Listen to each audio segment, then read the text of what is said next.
Welcome and thank you for being here. It's thanks to the Sheboygan County Historical Museum for hosting us. It's great to be here in Sheboygan. It's one of my favorite towns, perched on the big lake. It's culturally, historically rich town, and I just love to visit Sheboygan. Well, we're here tonight to talk about my book, Wisconsin State Parks, Extraordinary Stories of Geology and Natural History, published by the Wisconsin Historical Society Press.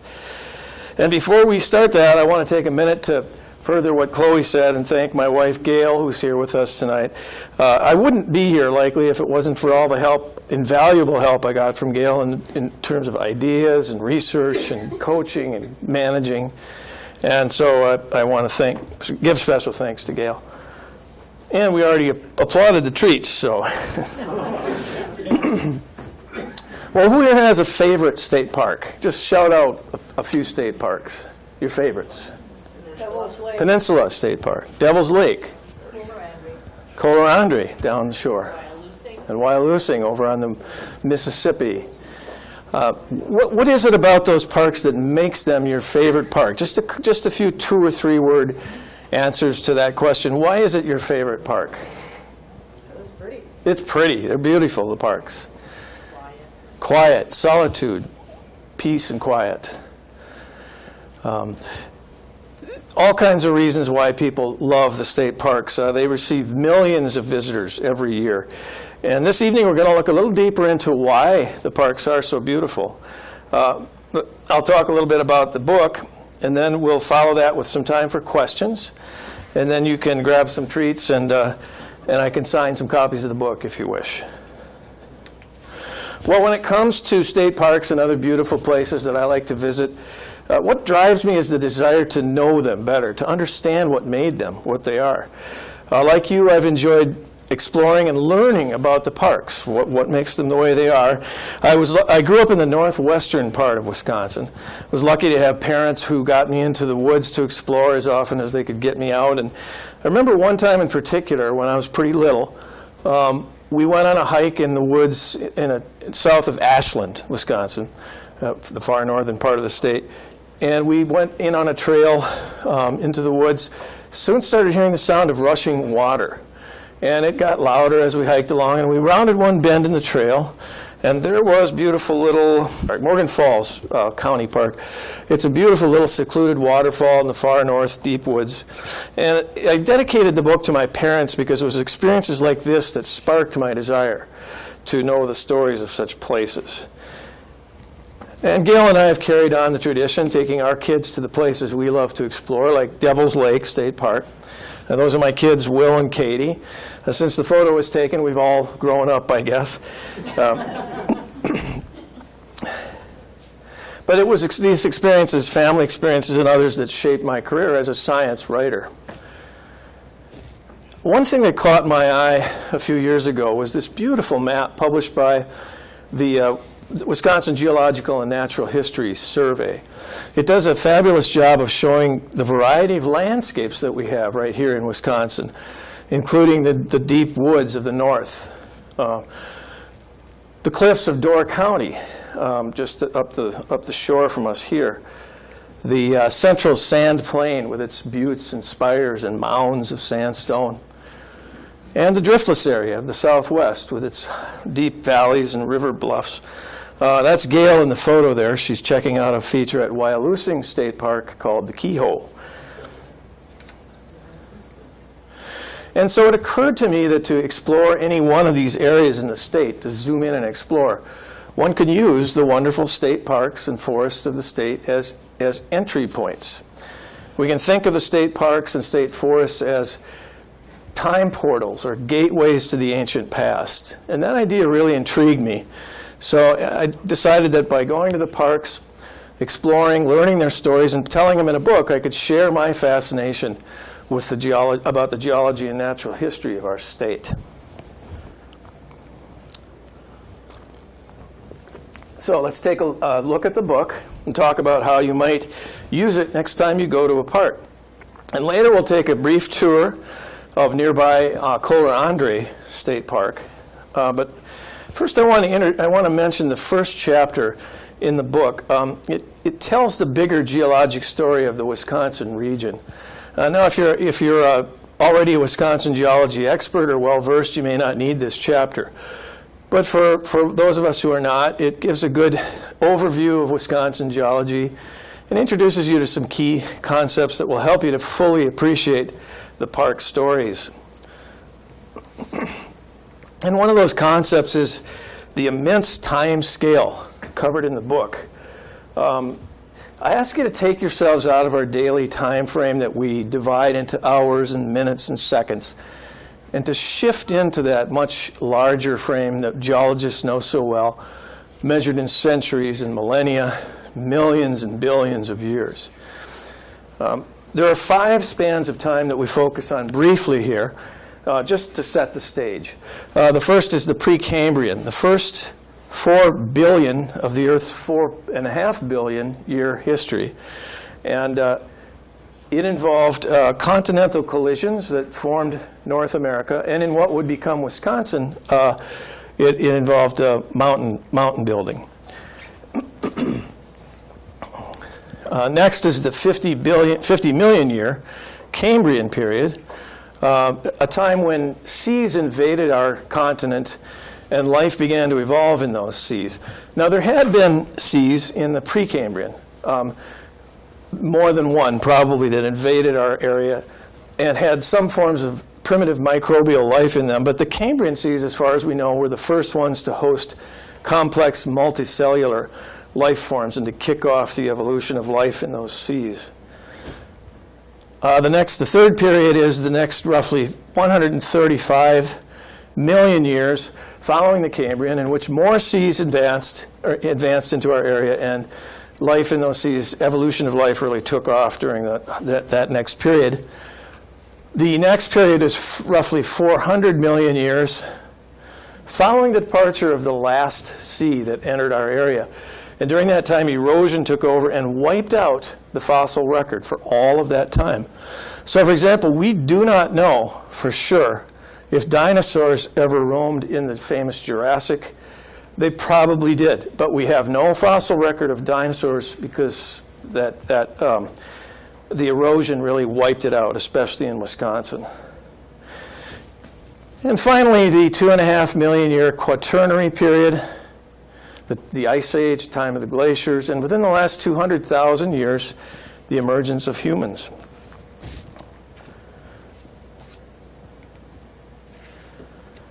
Another key idea for understanding the park stories, as well as we can, is to know that the Wisconsin region, for much of its history, was tropical.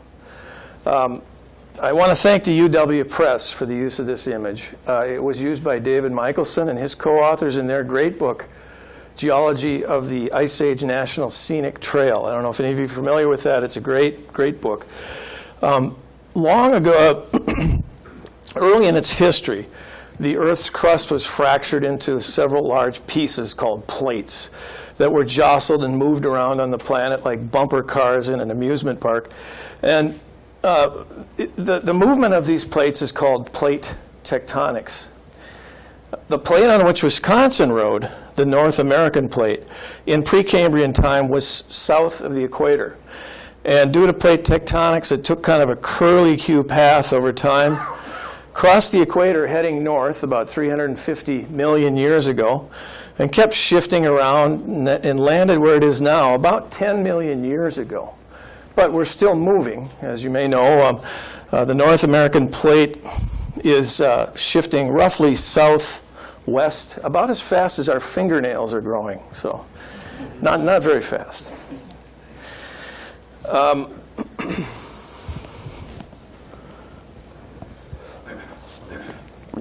Beyond Chapter 1, my book is organized into 5x5 regions with a chapter for each region.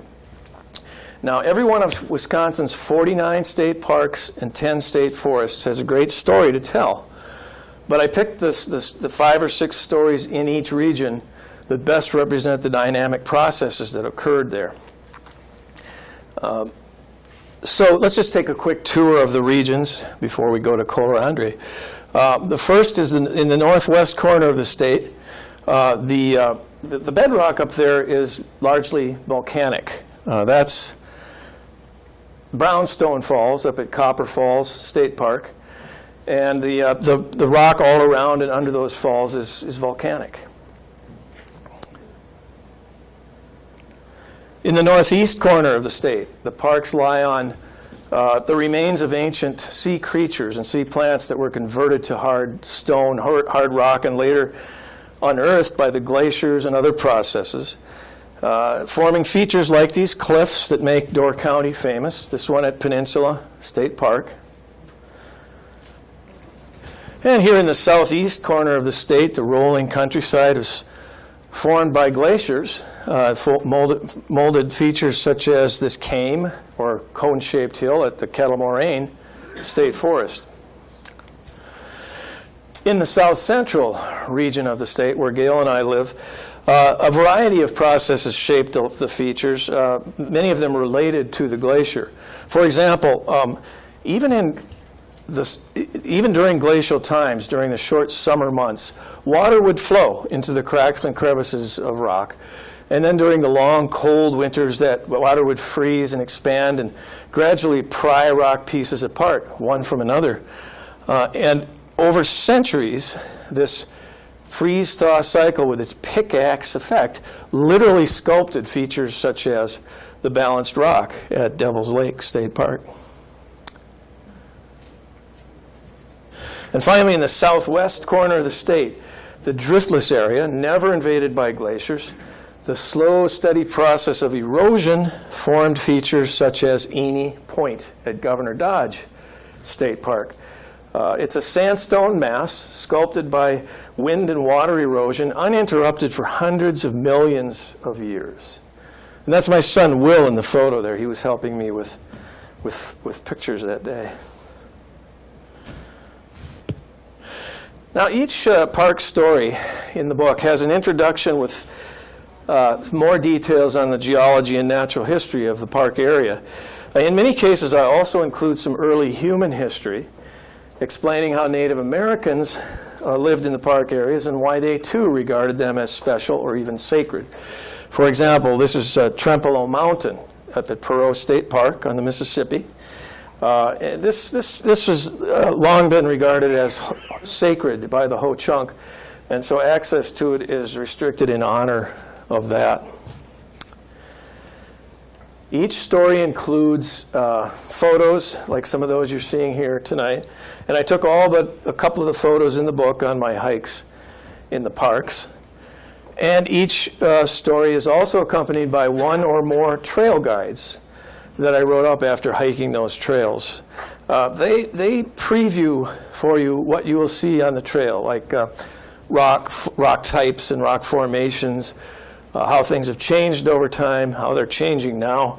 You can think of a trail guide as one of those audio recordings you can listen to when you walk through a museum, and it helps you understand what you're looking at.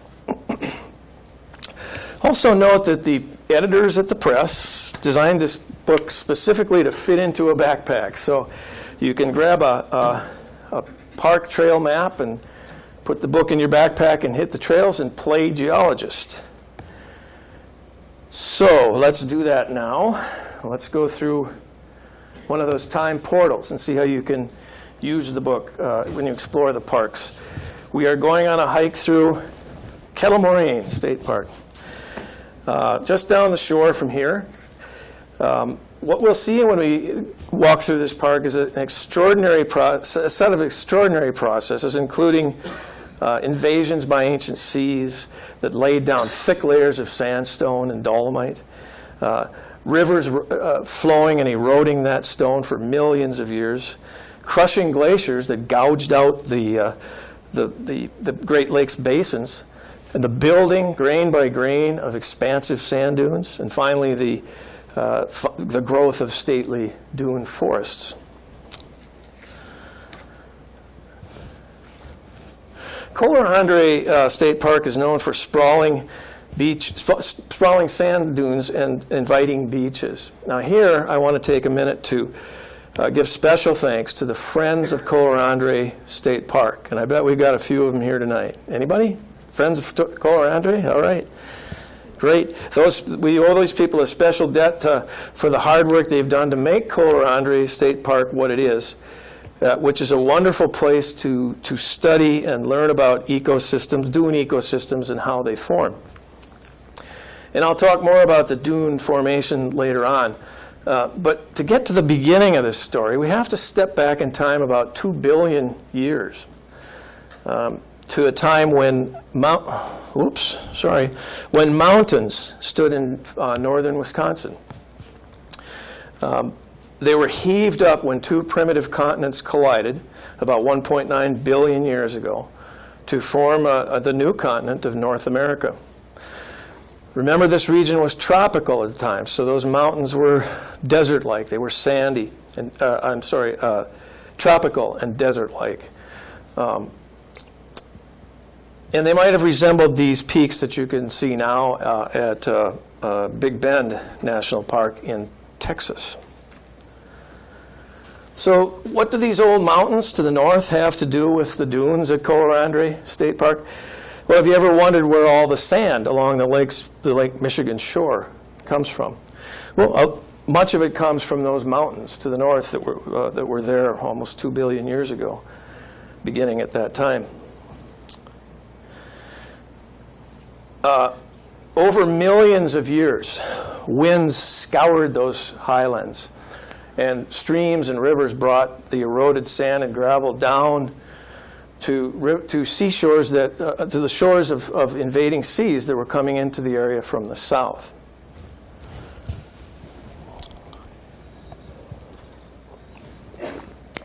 And those ancient seashores might have looked something like this mudflat now on the east coast of the United States. Over time, several seas invaded and retreated, and the streams that flowed to those seashores deposited deep layers of sand. And as the sea would advance and would cover the shore, that sand would be buried eventually by sediments and eventually cemented into sandstone. And then when a sea retreated, that sandstone would eventually be exposed and eroded again into sand.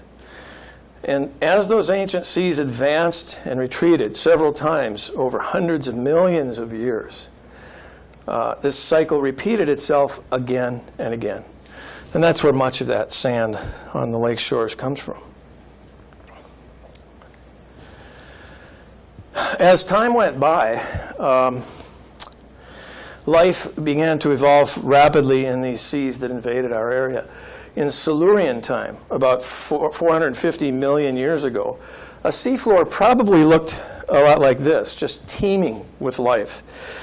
This is a diorama on display in the Milwaukee Public Museum, representing one of the planet's first coral reefs, right here in southeastern Wisconsin. And the life there included a variety of creatures, clinging brachiopods and crawling trilobites.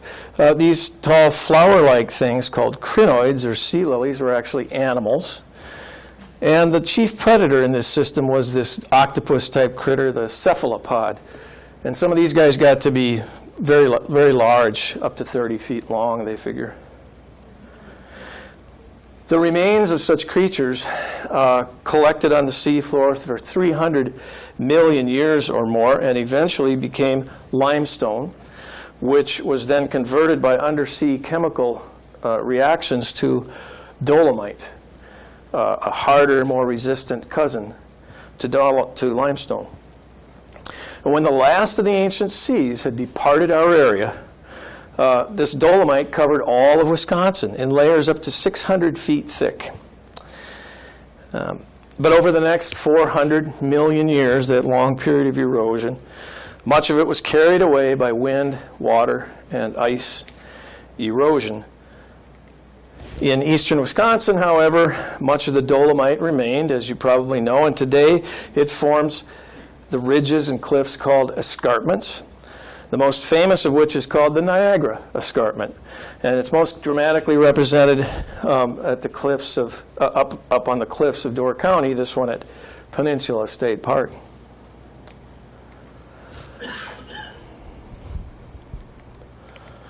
The Niagara Escarpment runs from southeastern Wisconsin down below Lake Winnebago, south of Lake Winnebago, up through Door County, where it forms the backbone of the Door Peninsula. And as you might know, it's called the Niagara Escarpment because it connects us to Niagara Falls. To the east of us is the Michigan Basin, which contains Lake Michigan, Lower Peninsula of Michigan, and most of Lake Huron. And the escarpment, the Niagara Escarpment, rims that basin, represented by this red line.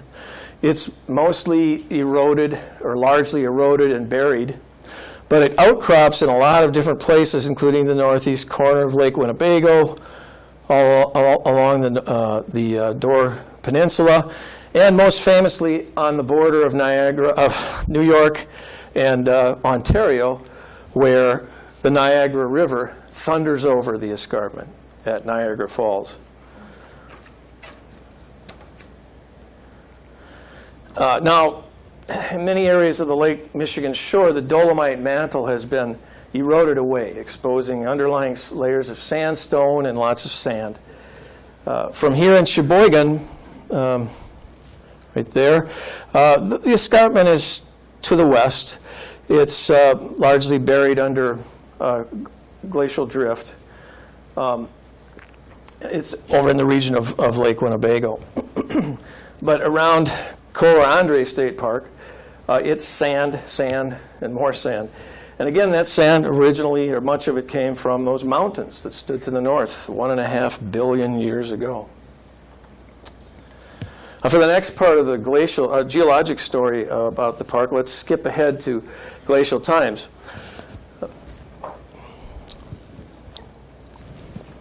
There were several glaciers during the roughly 2.5 million year Quaternary period. Some geologists think that as many as 15 major ice sheets came creeping down out of Canada. The most recent one is called the Wisconsin glaciation because our state contains some of the best examples in the world of what a glacier can do to the landscape. Each of those ice masses plowed up more of the underlying sandstone and sand, pulverizing it and spreading a layer of sand across the Lake Michigan basin. And as each glacier retreated, streams gushed off of those glaciers and out from under the withering ice mass and deposited tons of sand and gravel in what is called outwash. And that, too, added to the sand and gravel that's in the basin. Over the thousands of years since the last glacier retreated, Lake Michigan's level has risen and fallen several times. And this, too, has played a role in the formation of the sand dunes. As the glacier was retreating from Wisconsin, meltwater pooled in low areas, forming glacial lakes, lakes that were bound on one or more sides by a retreating wall of ice. And one of them was Lake Algonquin, which about 12,000 years ago covered all of today's Lake Michigan and Lake Huron basins. At its deepest, Lake Algonquin covered the Kohler Andrea State Park area, including Sheboygan, right around in here, submerging them under 20 to 30 feet of icy water, ice cold water. The lake's currents and waves, the glacial lake's currents and waves, continued to shift loads of sand onto what would become today's beaches. Now, the left side of this image shows Lake Algonquin about 12,000 years ago. Note that it's bigger than current-day Lake Michigan, which is outlined in this dark black line here. Then about 8,000 years ago, the retreating glacier uncovered an outlet for water to drain to the northeast. So a lot of that water drained away. And the lake level then dropped as much as 300 feet below current levels, which would have put Sheboygan pretty far inland from the lake. Now glaciers are so massive that they actually compress the land. So as a glacier melted, that compressed land slowly began to rebound and rise up. And eventually it raised that northeast outlet enough to close it off. And then water again began to, the lake level again began to rise. And by about 5,500 years ago, another version of the lake called Lake Nipissing had again put the Kohler Andrea State Park and Sheboygan area under about 15 to 20 feet of water. That was 5,500 years ago. Today, you can find evidence of those ancient beaches on many areas of the Lake Michigan shore. Here's a photo of an ancient abandoned lakeshore cliff in the woods up at Newport State Park on the north end of the Door Peninsula. So when the last glacier had gone and the last glacial lake drained away, Lake Michigan was ringed by a deep mass of sand, the deep mass of sand that you see today being molded into dunes like these at Kohler Andrea State Park.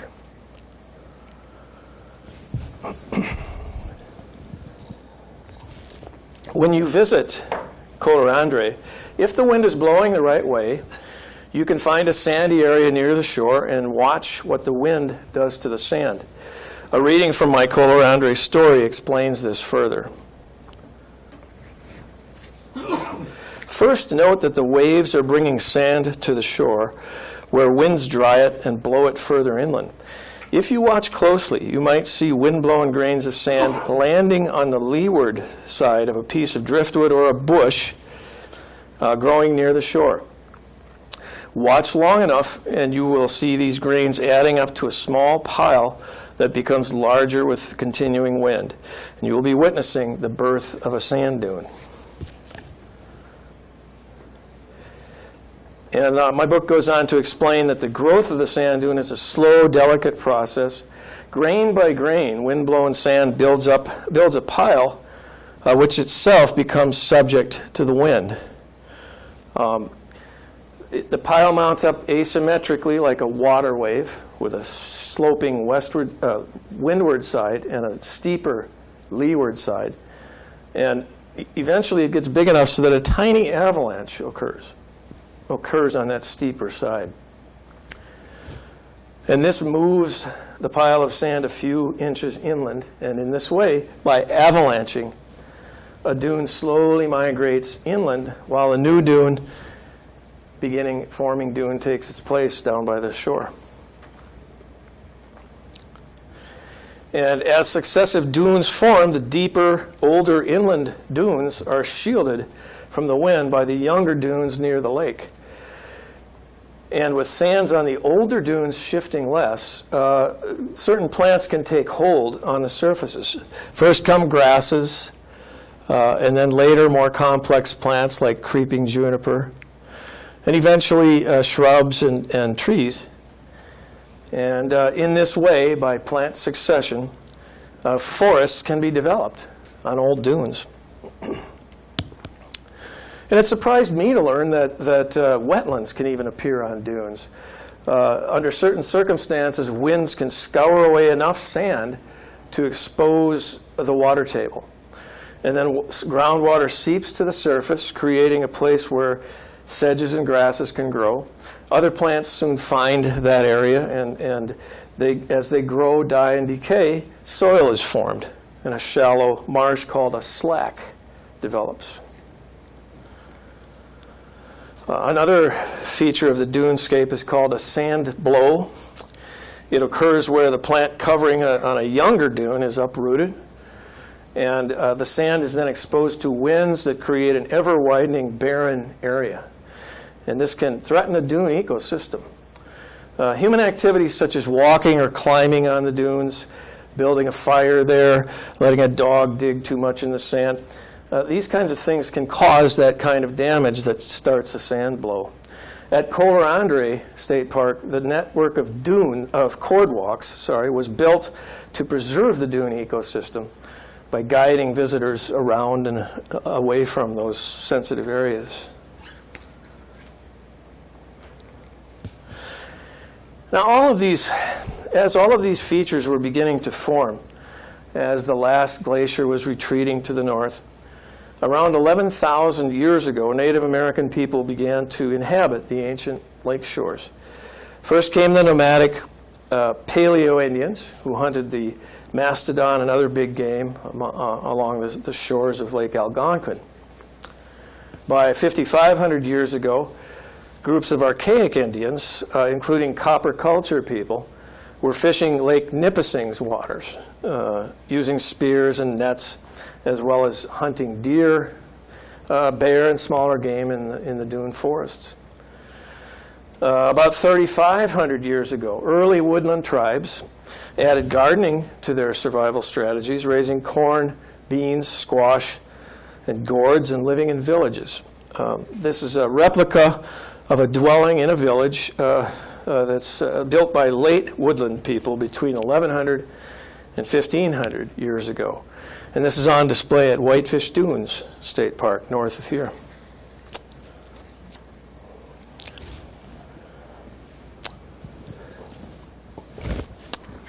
Now, as I said before, through the amazing process of plant succession, forests can actually take hold on sand dunes. I find that amazing. And what makes it even more so is that Kohler Andrea State Park hosts an unexpected and unusually diverse combination of forest types. I'll do another reading from my book to sum up that story. Today, Kohler Andrea State Park features fledgling dunes, thick dune forests, and every phase of dune development between those extremes. The park lies in what ecologists call the tension zone, a band of terrain running southeasterly across the central part of the state that represents the transition between northern and southern forest types. Many northern forest type trees grow in the park because the moist, calm, cool conditions created by the big lake are similar to those found in the northern forests. The trees include white and red pine, yellow and white birch, and certain oak species. The southern forest type is represented in the park by beech, green ash, balsam poplar, cottonwood, and black walnut.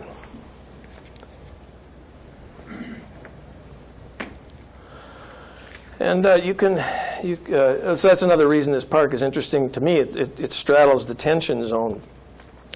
For excellent, detailed information on all aspects of the park, you can visit the Sanderling Nature Center on the shore there at the park. The Creeping Juniper Nature Trail Loop departs from and comes back to the Nature Center, serves as a kind of an outdoor extension of the Nature Center. It's well worth the effort to take this little half-mile hike. It's just loaded with information about flora and fauna and the history of the park area. It provides one more way to realize what a treasure Kohler Andrea State Park is. It's a beautifully preserved dune environment where you can enrich your soul by sunning on a Lake Michigan beach, hiking through a fragrant dune forest, or exploring among ancient dunes. Well, thank you.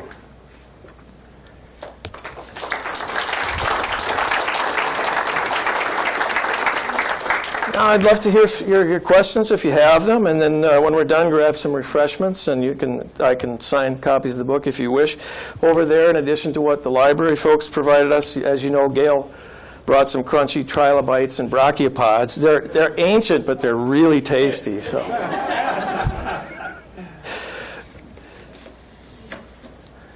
any questions?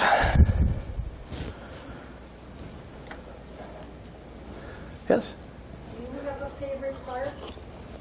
Yeah, it's a question I get a lot. I like the question, but it's hard to answer because, it's like being asked who your favorite child is. I've gotten to love them all for various reasons.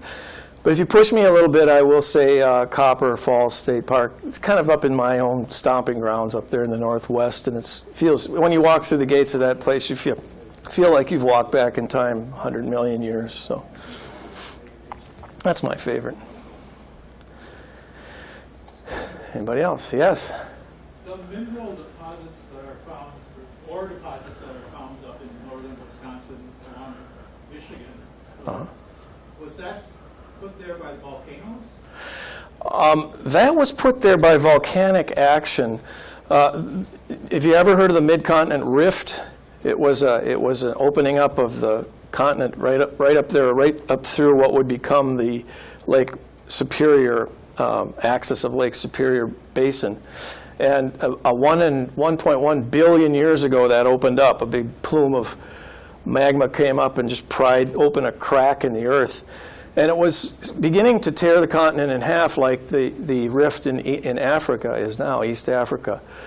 Something pushed that rift back together, but the whole process took 50 million years or something from the time it started opening to when it started closing. All that time, lava was spurting up out of that crevice or rift. And it was not like explosive volcanoes, although there were some of those up there too. But this slow emergence of basaltic lava spread this layer of basalt across all of northwestern Wisconsin and brought with it, from deep in the earth, deposits of copper, silver, a few other minerals up there. That's where the rich copper deposits came from. There are no indications of vents of volcanoes remaining up in that area, are there? Nothing like that's been found. No vents that I know of. The question is, are there vents? Are there indications of vents of volcanoes up in the far north? And I don't believe there are indications of vents. There's evidence of the rift, and then there's the type of rock that you see on that slide that I showed of brownstone falls. That's red, what they call red lava. Some people call it red lava. I don't think that's the geologic term for it, but that is, that is volcanic though. I take that. I have read that they take that to mean an explosive volcano occurred in that area, that red lava rock. That's what I understand. So correct me if I'm wrong. Yes? I have a place up in Iron County, just south of Hurley, Guile Flowage area, and there's a couple trails that are local. There's a couple of rocks that are half the size of a car with little rocks in them. They said those blew from the volcano in Superior. And it's just a big rock sitting along the trail. Sure. So two of them. Is that there were some explosive volcanoes along the rift. They figure that there were scattered around explosive volcanoes. They know that one occurred around Copper Falls because of that red rock. And you said yours is places where? I'm just south of Hurley. South of Hurley? North of Turtle Flambeau. Yeah. Guile Flowage. Yeah, I believe that. Yeah, not too far from Ashland. Yeah, I believe that's right. I believe that would have been another area. What time period was? The rift was 1.1 billion to 1 billion or something like that. It wasn't that long. Yeah, it was during that period. Now I forgot to mention the iron deposits in response to the other question about mineral deposits. Iron came from a much earlier process. That was back one of the Precambrian seas, more like 2 billion years ago. The atmosphere changed. And this is how they figure the atmosphere changed, because that iron precipitated out of whatever ocean was there at the time and deposited along the shore and was buried in those sands and eventually buried deep. And that's where the iron came from. But that was a much older deposit. So, yes? Do you know how many state parks Wisconsin has? Yeah, the question is, how many state parks does Wisconsin have? There are 49 state parks, 10 state forests. And then there's a whole bunch of things called state recreation areas that are, some of them are a lot like state parks. And of course there's 700 or 800 state natural areas, which are not parks, but they're areas that are preserved in various states for study and so on.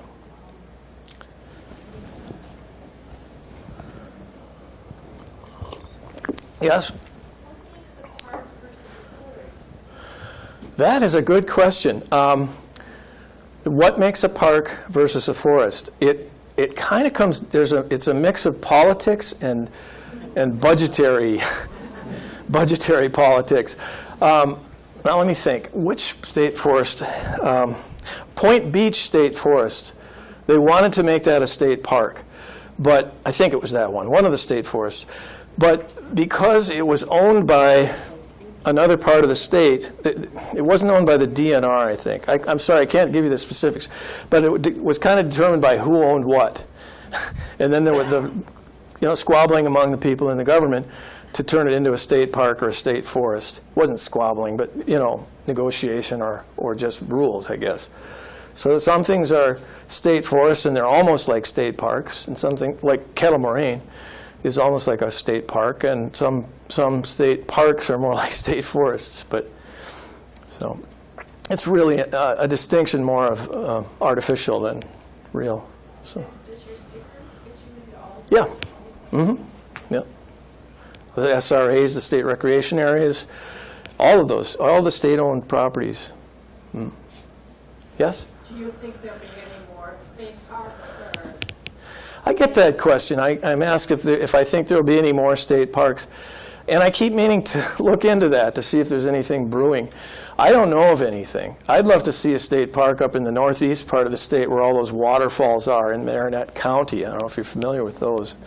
But there's some beautiful, astounding, beautiful state waterfalls up there. And there could be a state park up there. What would create a state park? Is it government or money or? A lot of the state parks came from land donated by wealthy individuals who said, I want this to be a park. And they gave it to the state. That was Perot was that way.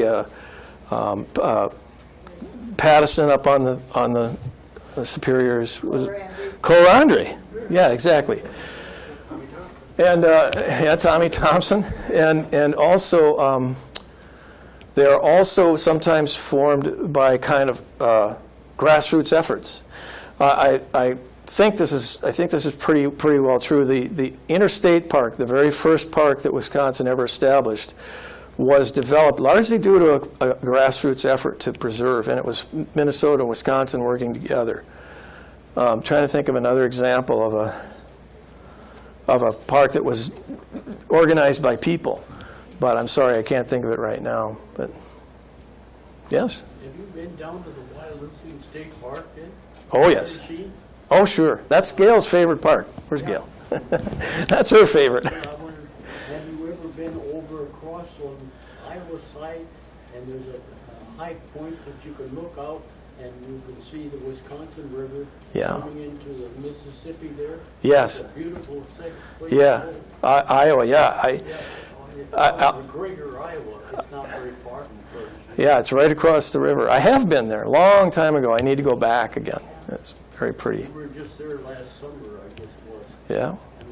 It is. I'm originally from that part of the Oh, from Iowa. I lived down right on the Wisconsin River, not Oh. too far from Perth. Oh, yeah. Wyalusing's a beautiful park. Anyone else? Yes. Yeah, you divided the state into 5 sections. Yeah. I have the northwest Copper Falls is volcanic, and the eastern Peninsula State Park is dolomite, Yeah. and then the southwest was driftless. Yes. Okay, and the southeast I don't have what it was, and I don't have what the others. Oh, sure. Southeast, I said that it was the landforms were molded by glacier. The southeastern part of the state here is mostly glacially formed. And then south central was kind of a mishmash because there's a whole bunch of state parks right in that area north of Madison, Devil's Lake, Mirror Lake, Tower Hill, Natural Bridge, a whole cluster of parks, beautiful little parks. And some of them are in the driftless area, some are out of it, but they're all affected by the glaciers. So that's kind of how I characterize the south central parks as formed by a variety of processes, including glaciers. Thanks. Sure. And one other thing I want to mention in that regard, Rib Mountain is kind of a tricky one. I couldn't figure out what to do with Rib Mountain. It would fit in a lot of different, it's a beautiful park. It would fit in a lot of different categories, but I put it in with the Northeast because it's on really, really hard rock. I'm blanking on it now. The rock that. Granite. No, well, granite is part of the Mosinee Hills and others nearby. What's the one? What is the rock at Devil's Lake? Quartzite. Quartzite is largely what makes up Rib Mountain, because it was heaved up above the granite, the ancient granite. So anyway, that's an interesting part too. Anyone else? Yes? Could you talk a little bit more about Trempealeau Mountain? Sure. Trempealeau is part of Perot State Park. Perot is a little isolated cluster of peaks that were formed in the same manner as the rest of the driftless area.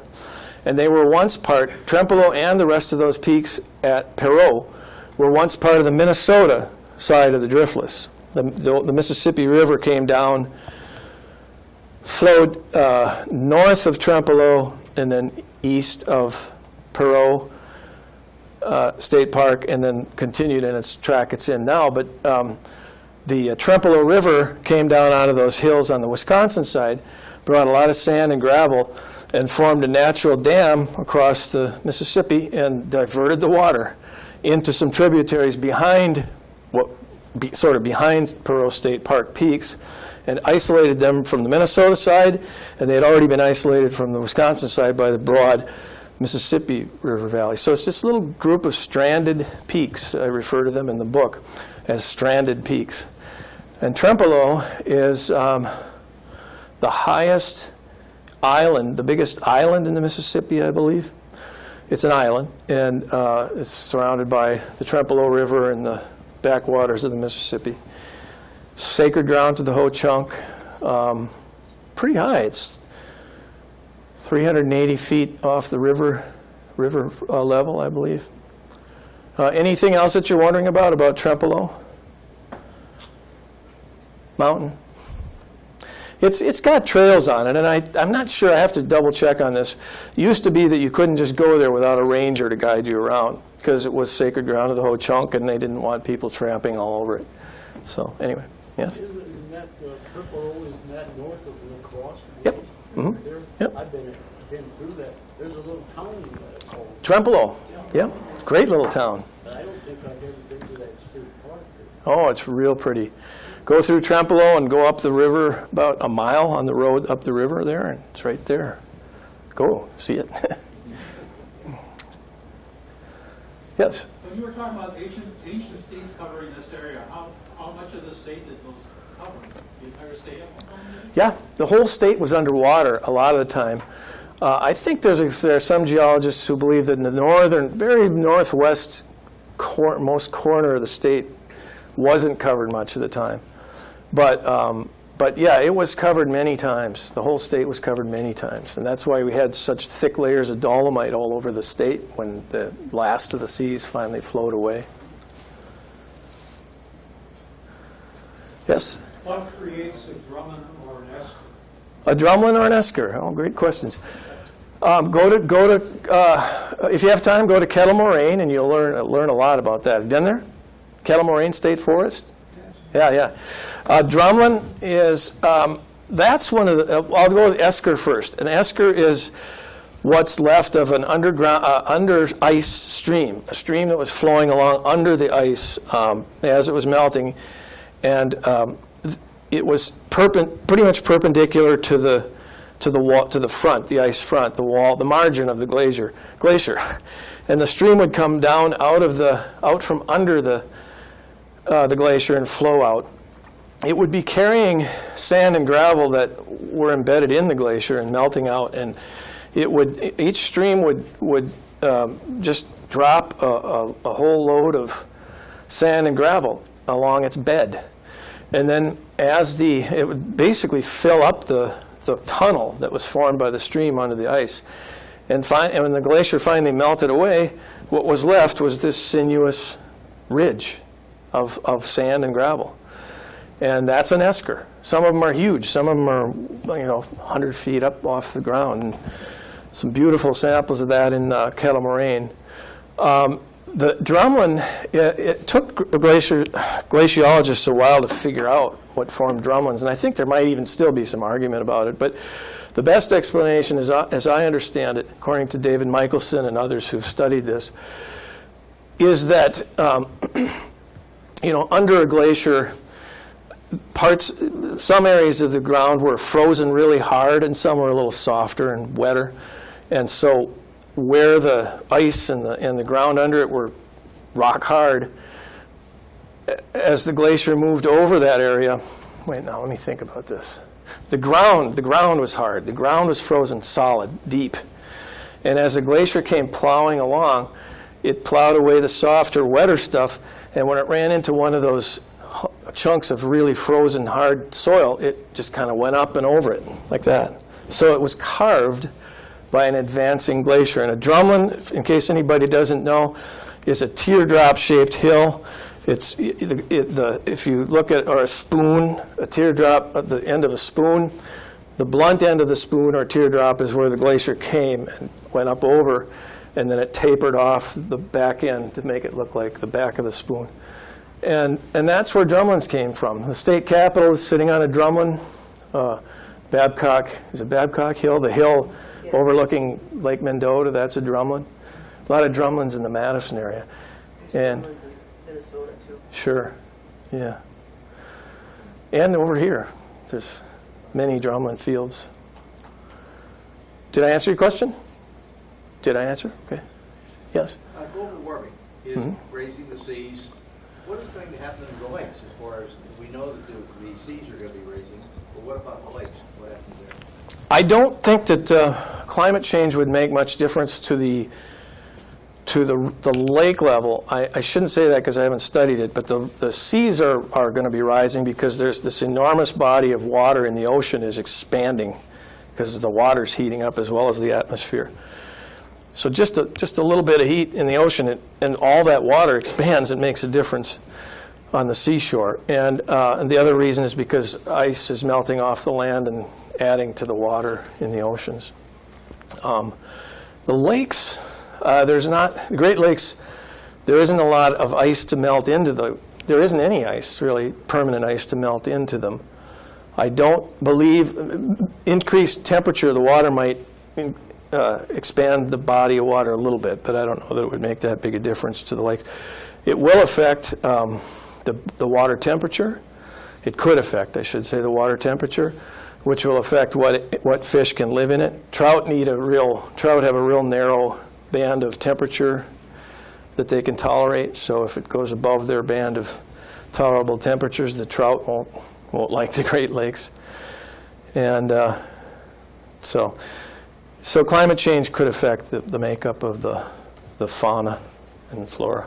Yes. I thought I heard on a program a while back that as the Niagara Falls are eroding backwards, our Lake Michigan are starting to drain faster. Or No, I haven't heard that one. I have not heard that. The flow over the falls is increasing due to the erosion and that from the action of the water, and will drain faster. I thought. I have not heard that.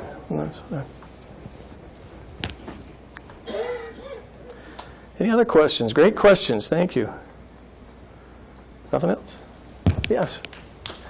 Sorry, guys, I have one question.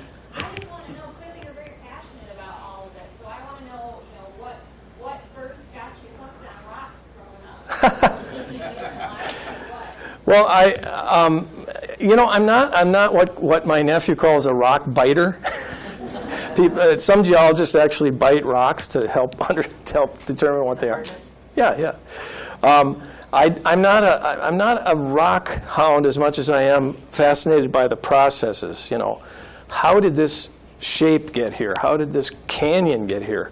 How did this waterfall get here? What formed it? So it's the processes, the geologic processes that I'm fascinated by, and that just comes from my love of what I see in Wisconsin. I've always gone out and explored in the wilds of Wisconsin and Minnesota, in other areas of the country, but mostly Wisconsin. So it was that, and I got training as a science writer. I didn't have the attention span to be a scientist, but I love to read about science and write about it. So those two things, I guess, are what came together to make me want to do this. Yes? Are there many students pursuing geology these days? I don't know. I don't know what the reality is. Yes, there are. There are. Good. There's there still are. There's a nice program at St. Cloud State University. There's another nice program, I think it's Stevens Point. Yeah. I'm not sure. Yeah. I went to St. Cloud State. Yeah. Winona State too, maybe? I'm not sure. But UW-Madison. Madison was probably got it. Yeah. River Falls had a major at one time. But I don't know what the enrollment trends are. I really don't know. Good question. Anybody else? Thank you.